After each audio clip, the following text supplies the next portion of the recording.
ஜெயலலிதா என்கிற நடிகை நல்லா கவனிச்சுக்கோங்க. அவங்க இளம் வயதில் சினிமாவில் நடித்து கொண்டிருந்த போது ஒரு கற்பழிப்பு காட்சி இருந்தது படத்தில்.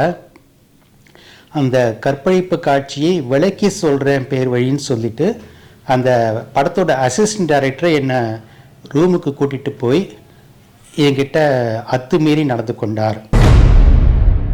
இருப்பார். நெற்றிக்கண் படத்தில் சரிதாவை ரஜினி கற்பழிப்பது மாதிரியாக காட்சி இருந்திருக்கும். அதற்கு பிறகு சரிதா ரஜினி நாசுகா.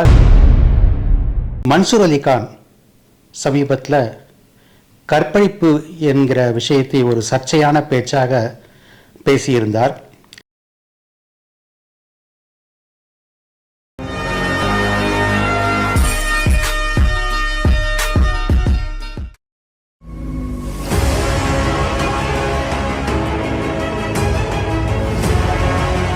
வேர்களாக விளங்கும் யூடியூப் நேயர்களுக்கு வித்தகன் சேகரின் அன்பு வணக்கங்கள். திரைக்கூத்து நேயர்களே, நான் பல சேனல்களையும் பேட்டி கொடுத்துட்டு வர்றது உங்களுக்கு தெரிஞ்சிருக்கும். ஸோ என்னுடைய வீடியோக்களை நீங்கள் தொடர்ந்து ஃபாலோ பண்ணுறதுக்கு என்னுடைய ட்விட்டர், அதாவது எக்ஸ் ஐடி வித்தகன் 86045 நீங்கள் ஃபாலோ பண்ணலாம்.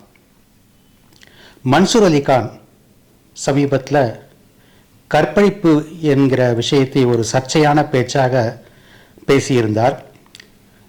அதையடுத்து தமிழ் சினிமாவில் கற்பழிப்பு காட்சிகள் தொடர்பாக சில விஷயங்கள் எனக்கு நினைவுக்கு வந்தது. அதை உங்களுடன் பகிர்ந்து கொள்ள இருக்கிறேன்.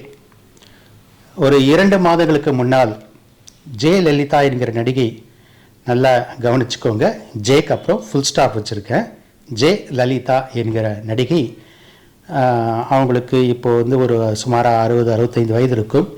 அவங்க ஒரு பேட்டியில் சொல்லியிருந்தாங்க, அவங்க இளம் வயதில் சினிமாவில் நடித்து கொண்டிருந்த போது ஒரு கற்பழிப்பு காட்சி இருந்தது படத்தில். அந்த கற்பழிப்பு காட்சியை விளக்கி சொல்கிறேன் பேர் வழின்னு சொல்லிட்டு அந்த படத்தோட அசிஸ்டன்ட் டைரக்டரை என்னை ரூமுக்கு கூட்டிகிட்டு போய் என்கிட்ட அத்துமீறி நடந்து கொண்டார். அந்த காட்சியை விளக்குறன்ற போர்வையில் என்கிட்ட அத்துமீறி நடந்துக்கிட்டார். அதுக்கு பிறகு 6 மாதத்துலேயே அவர் ஹார்ட் அட்டாக் இறந்து போயிட்டார். கடவுள் அவருக்கு கொடுத்த தண்டனைன்னு நான் நினச்சிக்கிட்டேன் என்று இந்த ஆண்டு தான் சில மாதங்களுக்கு முன்னால் அவங்க சொல்லியிருந்தாங்க. நடிகர், பிரபல வில்லன் நடிகர் ஆனந்தராஜ், அவர் சில கற்பழிப்பு காட்சிகளில் நடிச்சிருக்காரு. ஆனால் அவர் சொல்வார், எனக்கு கற்பழிப்பு காட்சிகள் நடிக்கிறது என்றாலே ரொம்ப கூச்சம் வரும். நான் அதை டைரக்டர் எதிர்பார்க்குற அளவு கூட நான் செய்ய மாட்டேன், எனக்கு அது அப்படி அந்த அளவுக்கு செய்ய பிடிக்காது என்று சில அனுபவங்களை சொல்லியிருக்காரு. உதாரணத்துக்கு, ஒரு படத்தில் ரூபினியை இடுப்பில் அவருடைய சேலை கட்டியிருக்கும்போது அவருக்கு இடுப்பு தெரியும் போது அந்த இடத்துல கை வச்சு அழுத்தி பிடிக்கணும்னு டைரக்டர் சொன்னார். நான் அதை ரூபினி எந்த அளவுக்கு கூச்சப்பட்டாங்களோ அந்த அளவுக்கு நானுமே கூச்சப்பட்டேன் அதை செய்கிறதுக்கு. கேமராமேன் என்கிட்ட என்னையா சான்ஸ் கிடச்சா கூட யூஸ் பண்ணிக்க மாட்டேங்கிறேன் என்று வேடிக்கையாக கேட்டார் அப்படின்னு சொல்லியிருக்காரு. இன்னொரு சம்பவமும் சொல்லியிருக்காரு ஆனந்தராஜ். ஜல்லிக்கட்டு அப்படிங்கிற ஒரு படத்தில் நடிகை கனகாவை துரத்தி சென்று கற்பழிப்பது மாதிரியான காட்சி. நடிகர் ஆனந்தராஜ் பகிர்ந்த இன்னொரு சம்பவம், ஒரு வேடிக்கையான சம்பவம். ஜல்லிக்கட்டு காளை படத்தில் நடிகை கனகாவை கற்பழிக்கிற மாதிரியான காட்சி, துரத்தி சென்று கற்பழிக்கிறது மாதிரியான காட்சி. அப்படி துரத்தி சென்றபோது ஓடிப்போன கனகா ஒரு கட்டிலில் பொத்து என்று போய் விழுவார். உடனே ஆனந்தராஜ் அவர்கிட்ட வேடிக்கை, அதாவது அந்த மாதிரி ஒரு வசனமே கிடையாது, ஒரு தமாஷா சொன்னாராம் கனகா கிட்ட, கட்டில் படுக்கிறதுக்காக இவ்வளோ தூரம் ஓடி வந்த, ஏமா அதை முதலே சொல்லியிருக்க கூடாதா, சரி கொஞ்சம் நவந்து போட்டு நானுங்க ரெஸ்ட் எடுத்துக்கிறேன் அப்படின்னு சொல்லிட்டு போய் பக்கத்தில் படுத்தாராம். டைரக்டர் ஓடி ஐயோ என்னையா நடக்குதுங்க, கற்பழிப்பு காட்சி நடக்க சொன்னாக்கா நீ பாட்டில் படுத்து ரெஸ்ட் எடுக்கிற அப்படின்னு சொன்னாராம். அப்புறம் இன்னொரு பழைய சம்பவத்தை ஒரு ப்ரொடக்ஷன் மேனேஜர் என்கிட்ட சொன்னார். ஒரு பழைய வயதான ஒரு ப்ரொடக்ஷன் மேனேஜர் சொன்னார். அந்த காலத்து, அதாவது எம்ஜிஆர் காலத்து பிரபலமான 4 எழுத்து வில்லன் நடிகர். அவர் உடையின் நிறத்தை பெயரில் கொண்ட ஒரு கதாநாயகியை கற்பழிப்பது மாதிரியான காட்சி. அந்த கதாநாயகியாக நடித்தவர் இப்போதும் உயிருடன் தான் இருக்கிறார். அவர் பாத் டப்பில், அதாவது தண்ணீர் தொட்டியில் வச்சு ரேப் பண்ணுற மாதிரியான சீன். கேமரா ஆன் ஆயிடுச்சு, ஷூட் போயிட்டுருக்கு. நான் எப்போதுமே ஆபாசமாக முகம் சுளிக்கிற விதமாக பேசுவதை தவிர்க்கிற ஒரு பேச்சாளர் என்பதை ரசிகர்கள் உங்களுக்கெல்லாம் தெரிஞ்சிருக்கும். அதனால் அந்த விஷயத்தை நான் டீப்பாக சொல்லாமல் நான் மேம்போக்காக சொல்கிறேன், நீங்களே அது என்னென்னு யூகித்து கொள்ளலாம். அப்போது அந்த நடிகை அசௌகரியமாக உணர்ந்திருக்கிறார்.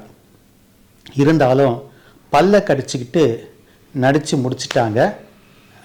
ஷார்ட் ஓகே ஆனதும் டைரக்டர் கட் சொல்லிவிட்டார். உடனே அந்த நடிகை அந்த வில்லன் நடிகரை முறைத்து, படித்தவனா நீ என்று கேட்டிருக்கிறார். உடனே அந்த வில்லன் நடிகர், நான் படிச்சிருக்கேம்மா, ஆனால் அது படிக்கலையே என்று அசட்டு சிரிப்பு சிரித்தபடி சொன்னாராம். மணிரத்னம் இயக்கிய ராவணன் படத்தில் பிரியாமணி கற்பழிக்கப்பட்ட பிறகு அதற்காக அவர் கிணற்றில் குதித்து தற்கொலை செய்து கொள்வது போல காட்சி இடம்பெற்றிருக்கும். இது மாதிரியான காட்சிகளை டைரக்டர்கள் தவிர்ப்பது நல்லது அப்படின்னு நான் நினைக்கிறேன். அதாவது ஒரு கற்பழிக்கப்பட்ட பெண் என்றால் அவள் வாழ தகுதியற்றவள் என்பது மாதிரியான ஒரு தவறான மனப்பான்மையை இது ஏற்படுத்தக்கூடும். அது உடம்புல ஏற்படுகிற ஒரு காயம் மாதிரி தான். அது ஆறி போகும். அது மாறாத தீராத, ஏன்னா அந்த பெண்ணுடைய விருப்பம் அதில் கிடையாது. அவள் உடன்பட்டு அதை செய்யவில்லை என்பதால் அது ஒரு அவள் தவறே செய்யாத போது அவள் எதற்காக சாக வேண்டும்? எனவே அப்படி கற்பழிக்கப்பட்ட பெண் அந்த வில்லனை பழி வாங்குவது மாதிரியாக காட்சிகள் அமைப்பது தான் சரியானதாக இருக்கும். பாலச்சந்தர் அதை செய்திருப்பார். நெற்றிக்கண் படத்தில் சரிதாவை ரஜினி கற்பழிப்பது மாதிரியாக காட்சி இருந்திருக்கும். அதற்கு பிறகு சரிதா ரஜினி நாசுக்காக பழி வாங்குவது மாதிரியான ஒரு கதாபாத்திரமாக அது இருக்கும். பிரியங்கா எனக்கு ரொம்ப பிடிச்ச ஒரு படம். ரேவதி ஜெயராம் நடித்தது. பிரபுவும் ஒரு கெஸ்ட் ரோல் பண்ணியிருப்பார். அதில் தன் வீட்டு